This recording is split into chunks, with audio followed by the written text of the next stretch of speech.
Welcome to PM Express. My name is Nana Sakwa and today we're coming to you from the International Conference Center. You may wonder, what are we doing here? It is something very dear to my heart, so throughout the interview, if I get very emotional, sentimental, and take things very personal, please forgive me, because this is a subject dear to my heart. What we're talking about is the strategic tool for poverty reduction and bridging the inequality gap in Ghana. And when that is done, I probably won't have any job, since 90% of what I do is always championing about the gap between the haves and the have-nots, and I definitely believe that it is not fair. I also don't believe that the haves should get less, but maybe the haves should have more so that they can pull the have-nots along. But somewhere in between, we are missing. I don't know why. With me to discuss this issue is the Honorable Minister herself, Nana Oyelita, and I say she's a minister for everything: gender, children, and social protection. What else is left? What else is left? And also to discuss this is another very, very important person who's been very supportive of the ministry and the nation at large, is Peter Ranyo, who is a social protection expert for UNICEF. And we're just going to find out, how is it that we got here? I'll start with Nana. Nana, thank you very much. Thank you, Nana. I've been waiting for you for a while. Yes, yes. And I just want to find out, with our gap between the haves and have-nots, with our neglect for the have-nots, I mean, how did we get here? I know every nation will have people who are struggling in there. I'm sure even in heaven there may be some angels struggling, but ours is too significant. It's interesting you say this, Nana, because the data shows otherwise. So the evidence is that we have been able to achieve MDG 1, that Ghana has been able over the decade to halve poverty. That's from 50 and 40% of our population being poor. We now have 24%, and then extremely poor 8%. That is the Ghana Living Standard Survey. So the evidence will show that poverty has reduced, but like you're saying, the gap, that what we call technically the inequality gap, is widening, and that is why in January 2013, the Ministry of Gender, Children and Social Protection was set up, where government has placed a high priority on using social protection as a tool to reduce poverty further, and then also to narrow the inequality gap. So let me come to you, because it's amazing how, sometimes we set a target, and it comes from the international bodies that, well, if you earn $3 a day, well, you're rich. But the same people who are telling you to earn $3 a day and classify you as rich probably have a minimum wage of sometimes £30 or maybe, $25, an hour, not even a day, Yet still, if you are able to achieve $3 in 24 hours, I'll pat you on the back and say, aren't you, negatively, setting the bar too low for people to achieve? Well, to some extent you're right, but keep in mind that when we talk about $1 or $2 a day figure, it's relative to each country. So this is just a number to compare across country. But yes, you're right. I mean, $1 a day, the $2 a day, the different benchmarks are only about extreme poverty, are about achieving a minimum food subsistence level. But we need to aim at much more. Poverty is not about just food, it's much more. It's about happiness as well. It's about having access to opportunities. And I think this is changing. I mean, this view of $1 or $2 a day, approach is changing. And in the next Millennium Development Goals, we are pretty sure they will mirror this change in the benchmarks. Nana, let me come back to you with the same question. Yeah. Every nation will need help, one way or the other. Because of globalization, it's very difficult to isolate yourself. If they set you know, a $3 target for you, are we unable to go in a room and say, looking at us, we are not at war, we don't have famine, we don't have this, so maybe we should set maybe $5 or maybe $7 for ourselves, and even if we achieve 6, we know that we did something. Can we do that? Well, we can, but the arrival of the $2 a day, $3 is an international benchmark, and there's consensus globally, and there's evidence and data to back this.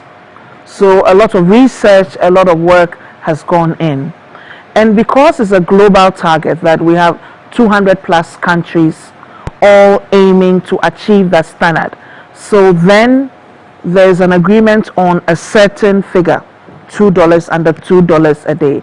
It helps. It creates some uniformity. It creates some standards that countries can achieve. Like that basically is the barest minimum. And so you can surpass that. That would be fine. You'll be patted on the back. But there's a need to achieve that.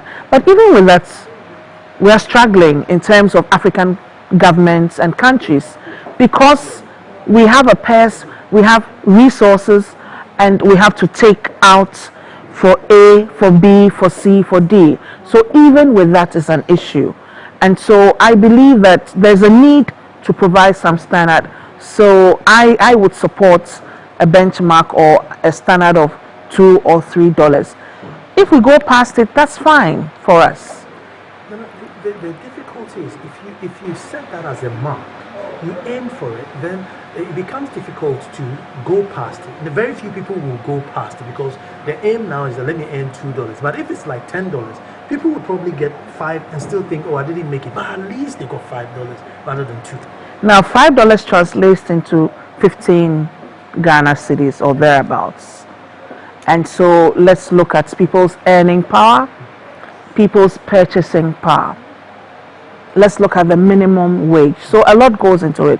But we're a sovereign country, so we can decide that, well, globally, they're looking at under $2 a day. But then nationally, we will look at 6 or 8 Ghana cedis a day. So since we're a sovereign country, we're at liberty to do that. But because we have these research reports and data, surveys coming out, and we want all countries to be reporting on us against a benchmark, we use the $2, we use the $3. So when Nigeria is reporting, it reports us against $2 or us against $3. It creates some uniformity, and then we are also able to analyze and assess, and then very importantly to compare, so that we can draw on best practices.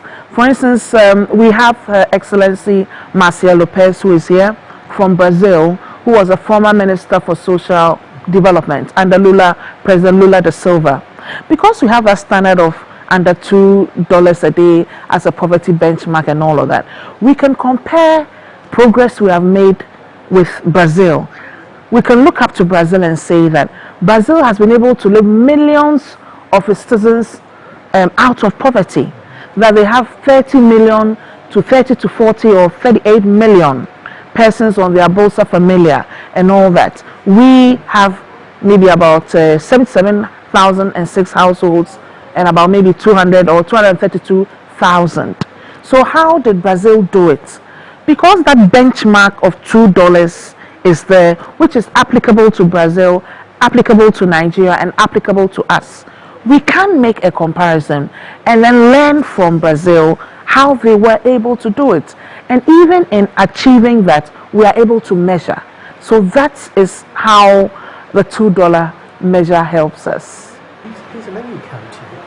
Another thing I find within Ghana, but you being UNICEF could have a bedside view is, we as soon as they say social intervention, we just assume that everybody's going to be poor. So everybody has to go to boarding school, therefore everybody has to be subsidized, everybody has to go to hospital, everybody has to go for free. But there are a good percentage who could have paid or even go to abroad and pay. But I don't know if you find that it's with every African country or it's just us, but I feel that there are people who are benefiting from social intervention, who should actually be paying towards it rather than benefiting? Yeah, I mean, in this, when we talk about social protection or social security, that's how it's usually known in Europe. You always have two systems. One is contributory system and the non-contributory system. Now, the contributory system is mostly for workers in the formal sector that can actually contribute, and the non-contributory for those that work usually in the informal sector or cannot work because they are disabled and so on. And it does happen that households that in theory could contribute don't, and they have access to other social protection. They are normal, they are called inclusion errors. Very common in all programs in Africa, all programs in Europe as well, in very developed country. I'm Italian, and it does happen in Italy. The issue is more on managing those errors. Eliminating those errors is impossible. And we can say, specifically to Ghana, because now we are talking about Ghana, and talking about LEAP, which is a program that, as UNICEF, we've been supporting from the start. We have supported the government in implementing this program, shows that inclusion error are not very high compared to other African countries. So this is a very good sign. I mean, the targeting of LEAP, it's one of the best in Africa. We know there is a lot of anecdotal evidence that I've seen, that probably the minister has seen as well, but overall, the LEAP program targets the right people. For LEAP, I've always congratulated you for LEAP. Yes. I've been a supporter. Yes. One of the few ministers that I tick. Oh, thank God. I would thank God for that. Yes. And you are my tick book. Thank so you. I support you for LEAP. But are you overwhelmed?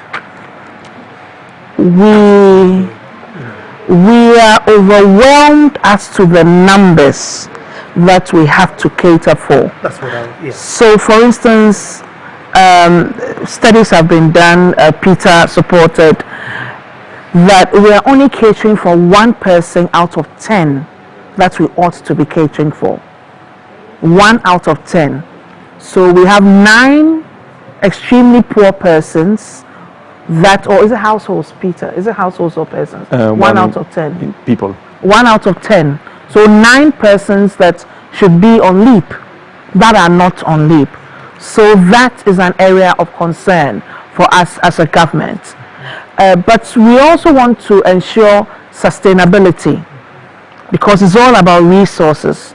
From 7 to 8 million, we've climbed up to 38 million. And I'm hoping that tomorrow the Minister of Finance is going to allocate 47 million to us for LEAP. We are looking at increasing the numbers. Our target was 100,000 December. We may make about 90,000 looking at the figures. And then for next year, add on another 50,000 households. We're going to the IMF. A package will be announced. It will affect also some of our households.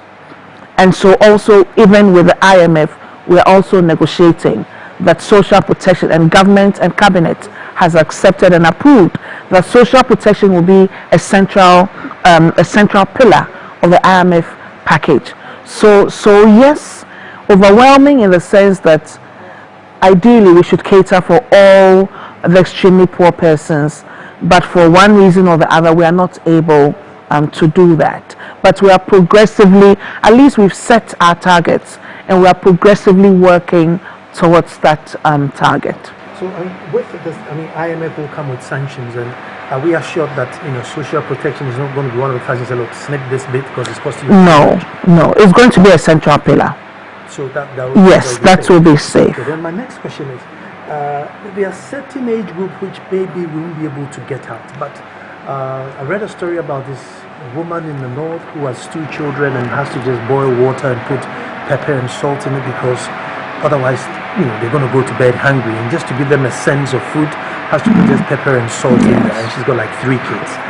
Maybe the lady we might not get out of LEAP, but how do we make sure that the children get out of the LEAP? Yeah, well, before we even talk about getting out of the LEAP, I'd like to talk about what we're doing to address some of these issues. So for instance, in targeting and identifying beneficiaries, those who should get the cash for LEAP, we've looked at the hard evidence. which districts are the poorest in Ghana. Fortunately, the Statistical Service has the poverty ranking. So there's a figure, there's a percentage for every district in Ghana. And that is what we've used. So in identifying the districts that should benefit, we go to Statistical Service, give us a ranking. We look at the first to the last, and then we do the ranking. So that poor woman would be in the northern region. The 3 northern regions receive the highest number in terms of beneficiaries. Apart from that, USAID and through UNICEF is supporting us with $12 million over the next 3 or 4 years? 4 years. Over the next 4 years to target 6,000 to 8,000 pregnant women and women with children under 2 years in the north of in the northern part of Ghana. This is because of stunting, where you have a child who may look 8 years, but it's actually 13 years, and then also infant mortality. So we're doing strategic targeting for LEAP now. So we're going to put all these mothers on LEAP. So then those women in the north would be able to get some money at the end of the month to feed her children. Next year too, we're starting the graduation, because you said, how do they leap out of poverty? So we're going to start designing a system where they can now migrate, if it is possible, to migrate to and then to benefit from less step or to benefit from Maslock. And that is the beauty of our ministry coordinating social. We are not managing, because school feeding is still being managed under local government and Ministry of Education. A free textbook is still being managed by Ministry of Education. National Health is still being managed. But we would coordinate all the activities, yes. Peter, I mean, how frustrating is it for you? Because you look at a country like Denmark, Sweden, you look at the climates they have, and they don't complain about food shortages. Here we are with 12 months of sunshine and rain and land and able bodies, and still complaining about lack of food. I mean, how frustrating is it for you? Well, I mean, let's see the country. The country, Ghana is a beautiful country. You can be frustrated in this beautiful country, but there are some structural issues, and low productivity here is one of the most important issues. Low productivity in agriculture. We think, as UNICEF, I actually was also in other UN agencies like the FAO in the past, and we think that the LEAP can actually help. One of the constraints that poor households have is about constraints in their production capacity. And LEAP has been shown to unlock some of these productive capacity investments in agriculture and so on. So talking about food security and talking about the poorest household, because that's what we should talk about, that's what we should focus on. We think that the government, with the support of development partners, are really working in the right direction, and are supporting households to increase their productivity in agriculture, in food, but also looking more of a longer-term investments. Productivity is not only about food, it's about education, it's also about being healthy. And LEAP and the many other interventions have shown, we heard it today, have shown that kids in poor households are being targeted by some social protection programs, are sending their kids to school more, are staying in school. And another thing that we need probably to understand better is, are they learning more? That's probably a key question that we all should look at. Well, I'm going to take a break here, and then when I come back, I'm going to look at if the kids are learning more, and also I'm going to look at people who are living with disability. Don't move. Well, thank you very much for staying tuned. A strategic tool for poverty reduction and bridging the inequality gap in Ghana. Now, how can you do that without education? One magic word or magic thing that could get anyone out of poverty is education. And I have here Minister for Everything, Nano Yelita. Everything and all important things. Now, education. I mean, while we are supporting them with LEAP, which is very good, how are we looking at education, especially if you leave the urban areas? Because that's one magic tool that will give you, reduce your headache. Yes. In fact, one of the guest speaker's speech earlier this morning, he presented a international research to show how the more educated you are, the less likely that you'll be poor. I mean, there was a clear, and from primary, no education, he looked at the numbers, second primary education, secondary and tertiary. So education is very key, and that's why quite a huge chunk of our budget goes to education. Because we want the extreme poor to leap out of poverty, there's one condition tied to receiving the LEAP and the cash transfer. Your children must be enrolled in school and they must attend school. And ISA, Institute of Statistical and Economic Research, did an impact analysis of LEAP, and it's clear that enrollment rose by 7%. And there's a clear linkage between the LEAP and then school enrollment. But like Peter said, we haven't looked at what is being taught in the school, and so it obviously helps. The issue is that the extremely poor are extremely vulnerable. So that's where, if you have an extremely poor person, would rather let the child go to the stone quarry and engage in the worst forms of child labor. But when you are able to cushion that household and provide some income, that may help and then address that issue, that vulnerability issue. We need to do a lot more research in that regard in terms of looking at the linkages.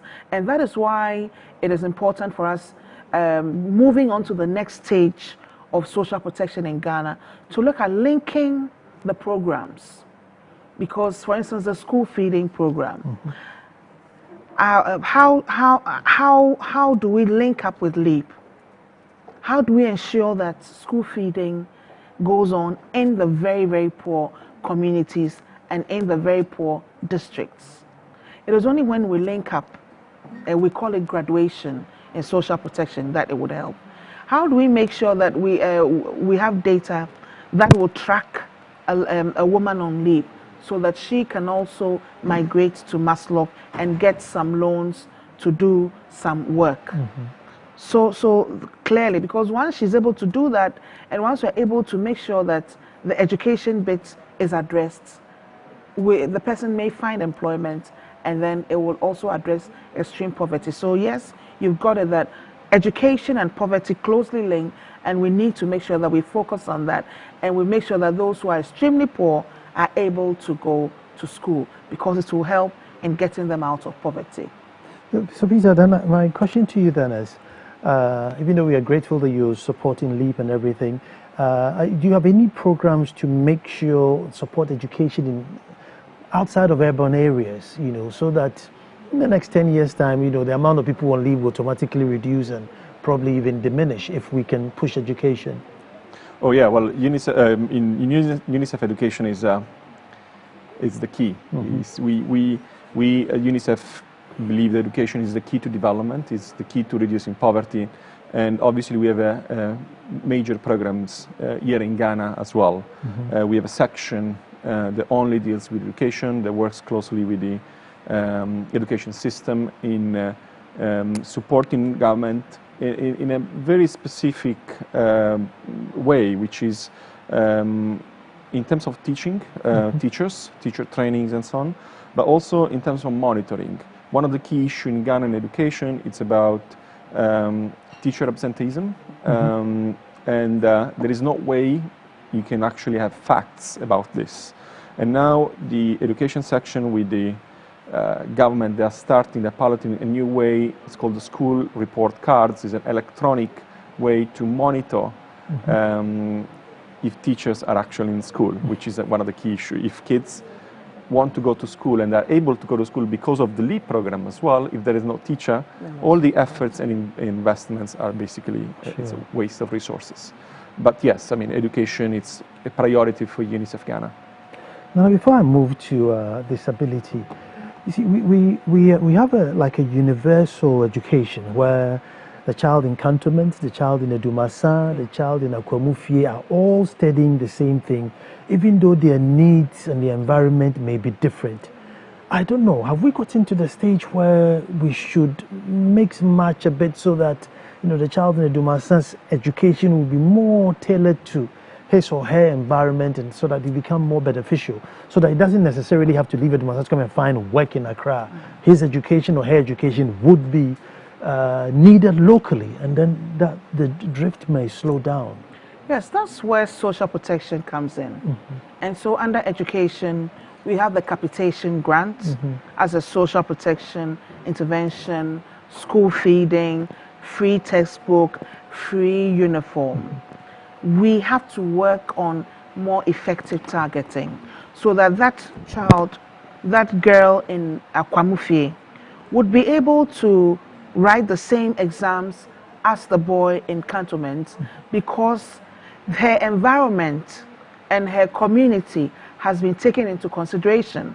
So she has been supported by capitation, by school feeding, by free textbooks, so that she can also acquire the knowledge and write the same exam. So that's about the equitable or the equal and just, or equitable and just society, where you acknowledge and recognize some of the shortcomings, development shortcomings, and then assist and support as a government by providing these social protection interventions. And that is why targeting the right geographical locations and also targeting the right people who need to be supported by government is so very important.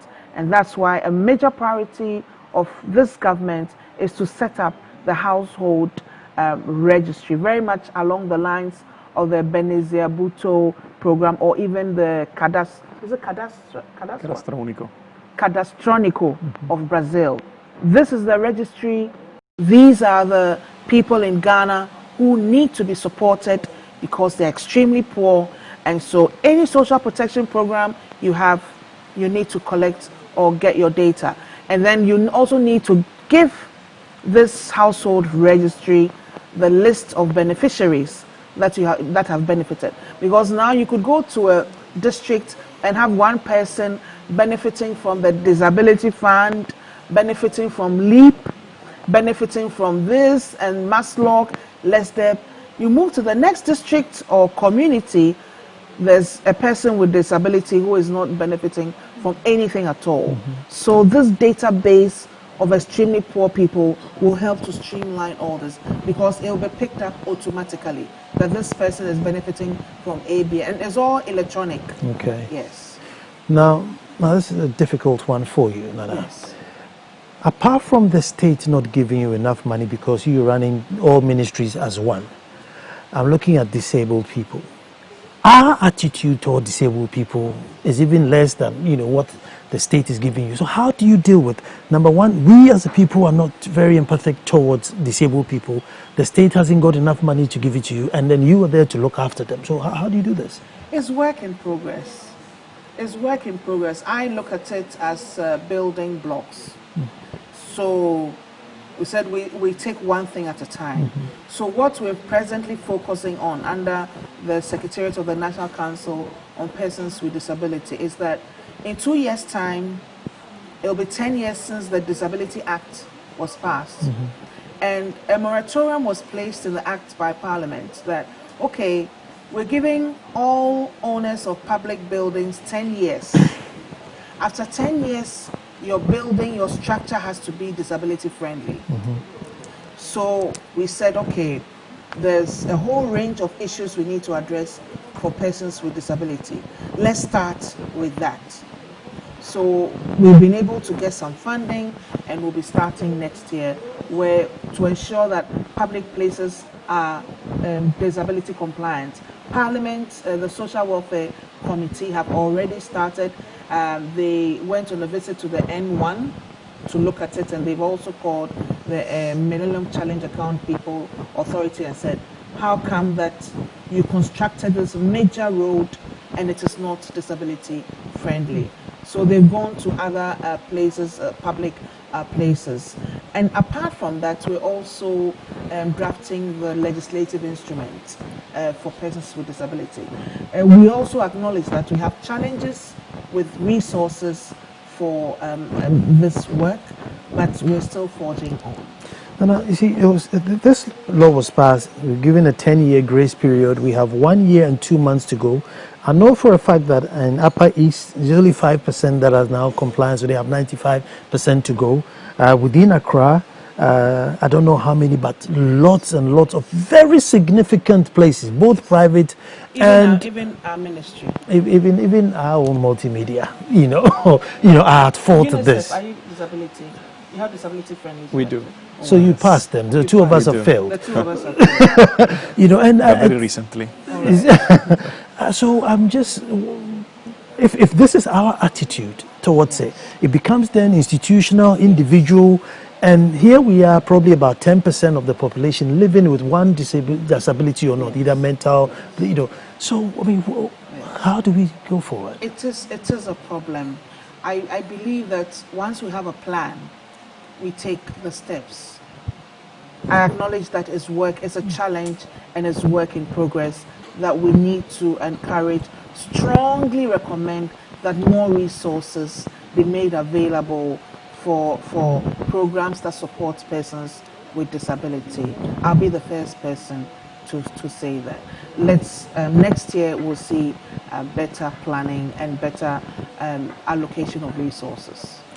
That's what I can say. Peter, one thing that also, aside education, which is very useful, is information. Because once people are informed, knowledgeable, knowledge is power. What can we do to inform, especially people who are under the poverty level? Because with some information, I mean, they would be able to get themselves out of that situation. Well, I mean, we're not talking about education now. We're talking more about a two-way communication where people can actually start demanding for services.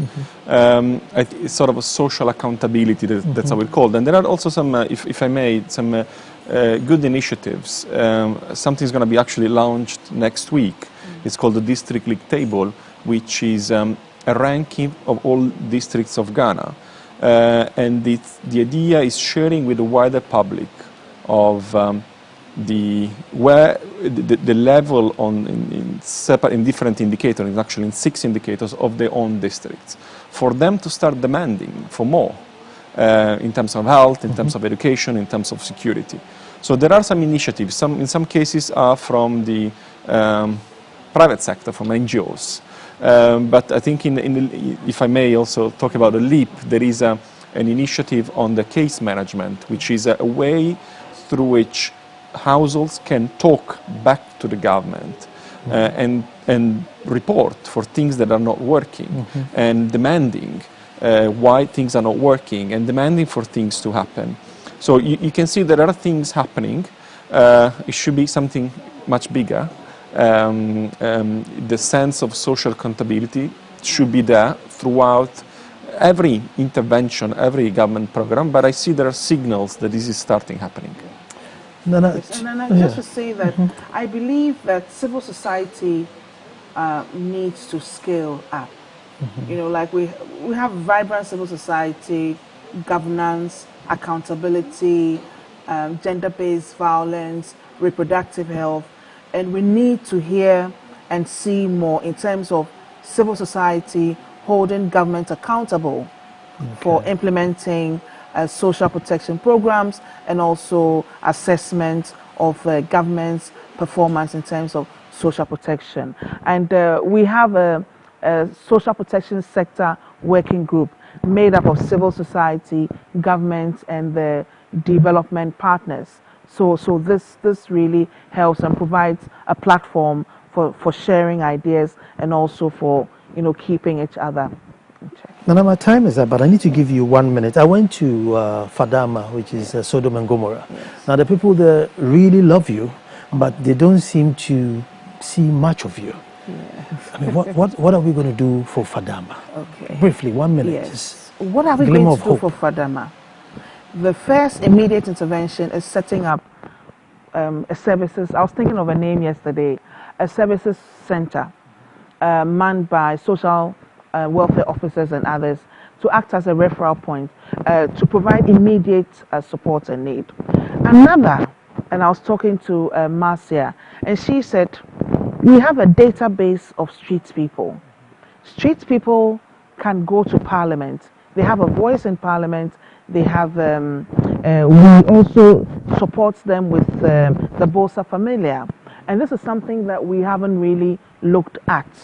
And so for Fadama, we'll be looking at the support, basically looking at reducing vulnerabilities and also looking at getting alternate employment, because it is a very sad situation. It is a catastrophe, and it's something that we are working on. And in fact, in the research that was done on social protection, that was the gap, that there isn't much in terms of social protection support for adolescent girls, health facilities and all that. Yeah. And so we will is a priority for our ministry. Okay, I went there, so maybe I'll come and tell you what their I'll be concerns going are. there on Thursday, but I'll be happy to hear from you. Sure. But I want to say thank you very much. I know it's been a long day, but you still granted me this interview. I am grateful so for God and country and for social protection. Folks, stay tuned. We are coming back with a surprise guest. Well, thank you very much for staying. And as I told you, I have a surprise guest for you. And this is no other person than Professor Marcia Lopez. Now, she was the former minister for social development and also the fight against hunger in, guess what, Brazil. So their problem is tenfold ours. And this Iron Lady, as I called her, championed that cause, and they have a success story to tell in the Brazil history.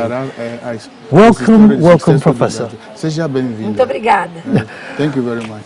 Now, first of all, I want to find out where you got the political will to champion the fight against hunger. Gostaria de saber onde você teve a vontade política para combater a fome. Em 2003, o presidente Lula foi eleito presidente do Brasil. Okay, in 2003, President Lula was elected president of Brazil. E como operário, and as a worker, como migrante de uma migrant região worker, muito pobre do país, coming from a very poor region in the country. ele desejou ser presidente do Brasil para enfrentar a fome, para combater a fome. It was his desire to E be com the muita president, determinação, the president of the com country, muita convicção, to fight hunger and ele poverty. criou o Fome Zero, And then with a lot of conviction, integrando vários programas sociais. he created the program Zero Hunger. Garantiu alimentação We have a escolar para todas as crianças School do feeding Brasil, program for all the children in Brazil, agricultura familiar, family agriculture, estimulando a produção dos pequenos to produtores stimulate production of agricultural products, e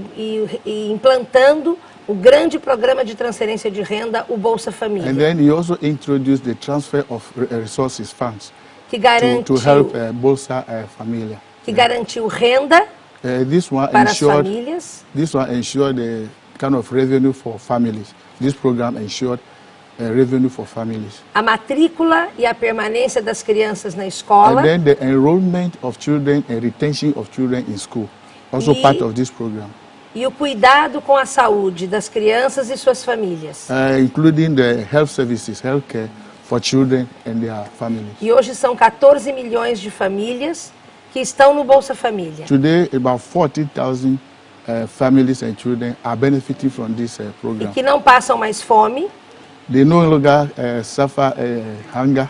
14 million children and families are benefiting from this program. 14 million. Wow. e essas famílias hoje não passam fome, os seus filhos estão estudando, Families no longer experience hunger. The children are in school studying. estão se profissionalizando, aprendendo uma profissão. They are taking professional courses. Children are taking professional courses. As mulheres trabalham em cooperativas. Women are working in cooperatives, societies. Yeah. Mais de 38 milhões de pessoas saíram da pobreza. So more than 38 million people have been moved out of poverty. E pela primeira vez, o Brasil saiu do mapa da fome do mundo. So for the first time, Brazil is no longer part of the world map of hunger. That I must congratulate you. Parabéns. Muito obrigada. Parabéns. So how do you get the farmers and the schools to coordinate so that the team works? Because we also have farmers and we have schools, but they don't seem to work hand in hand. So we have like foods go waste on the farms because nobody's buying them. How do they get the farmers and the schools to talk? Como você conseguir coordenar atividades dos fazendeiros escolar? Por exemplo, aqui nós temos fazendeiros e os seus produtos se estragam. Agora, qual é a coordenação nesse programa entre os fazendeiros, produtos e alimentação escolar? Eu tive a responsabilidade I was responsible for de coordenar o grupo de trabalho do Fome Zero I coordinated the team that was working on Zero Hunger com 13 ministérios. with 3 ministries. 13 13 ministries. ministérios. E cada ministério da agricultura, da saúde, da educação, Each ministry agri, desenvolvimento social, social development, cultura, culture, Ministry of Culture, direitos humanos, human todos rights. participam All these ministries e cada um coordena os programas referentes à sua política. Each one coordinated programs in relation to its policies. Então, 70% dos alimentos que os brasileiros comem vem da agricultura familiar. 70% of the food that Brazilians consume come from agricultural produce in the country. Então, criamos um programa que se chama Programa de Aquisição de Alimentos da Agricultura Familiar. So we have a program which is termed Program for the Acquisition of the Products of Family Agriculture. O governo, através desse ministério, a sua equipe técnica, cadastra os agricultores familiares. So the government, through this ministry, is able to register all the farmers. It registers all the farmers em todas as regiões do país in all the regions of the country. E dá assistência técnica. And then the government provides technical assistance. E garante a compra da produção. And government guarantees the purchase of the produce from the farmers. O pequeno produtor, o pescador, produce products from small scale farmers, fishermen, o produtor de leite, dairy farmers, de frutas, fruit, de legumes, those who produce vegetables, de grãos. Grains. Então eles produzem, o governo garante esta produção, então ele compra a produção. How about storage? So storage. They produce, and the government guarantees to buy. That, to buy. Where would they store it? Storage. Onde a gente vai estocar? Não, imediatamente, porque o Brasil é muito grande. Nós temos 27 estados, são regiões aqui. Brazil is very big. We have about 27 regions. E tem quase 5.600 municípios. We have a lot of more than 5,000 municipal areas and big cities. E nós temos uma companhia nacional de abastecimento. We have a national supply company. E tem galpões em vários locais. We have got sheds constructed in all areas, sheds.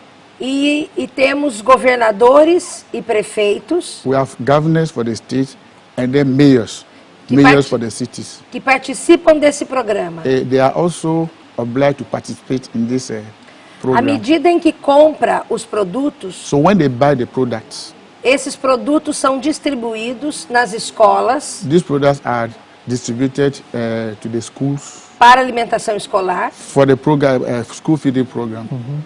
Para os hospitais. They are sent to the hospitals. Para os abrigos. For shelters that have been created e para as comunidades mais pobres. And then this also goes to very poor communities. the Então, distribution of these products. nós trabalhamos tanto no fortalecimento da agricultura familiar, So we work to support or strengthen agricultural productivity.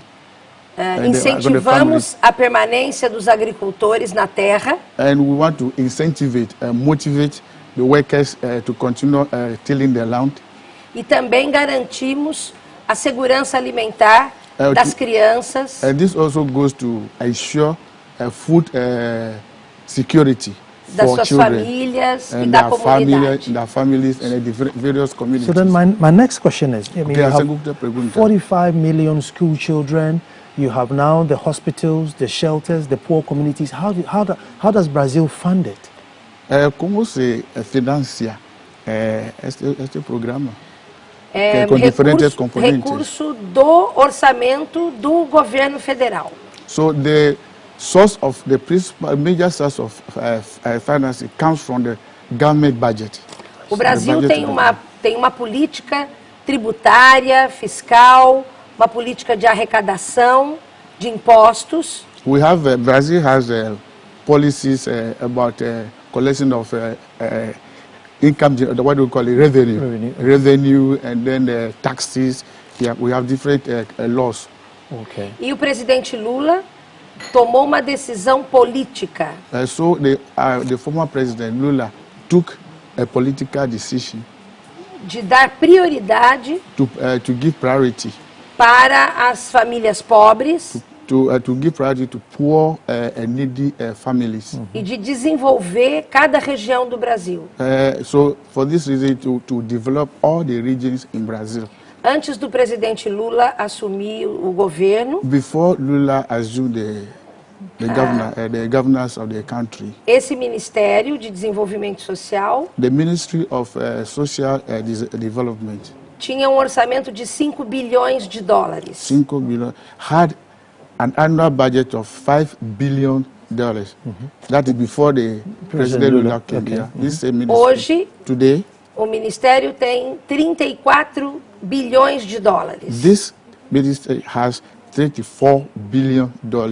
E esse recurso chega para todas as famílias brasileiras, através da transferência de renda do Bolsa Família, And this money is enough to reach every poor family. para os through, money agricultores transfer. familiares. It goes to farmers who are head of families. O governo implantou 1 milhão de cisternas, The que é uma government, tecnologia barata que faz a captação da água da chuva numa região de seca, que não chovia. the government has been able to construct 1 million, what do we call it, water tanks. Kind of water tank to collect, to harvest rainwater, to help areas which are dry. It's very impressive. Oh, Susan, that's what time would allow me in the interview. Oh, so But isso I hope she's going to be in town for longer, and I'll try and find you, because I need an extensive interview. Longe, aí nós vamos realizar uma outra entrevista. Tá bem. Yeah. Well, thank you very much. Muito obrigada. Thank you very much. Yeah. E você não vai me perguntar nada de Gana?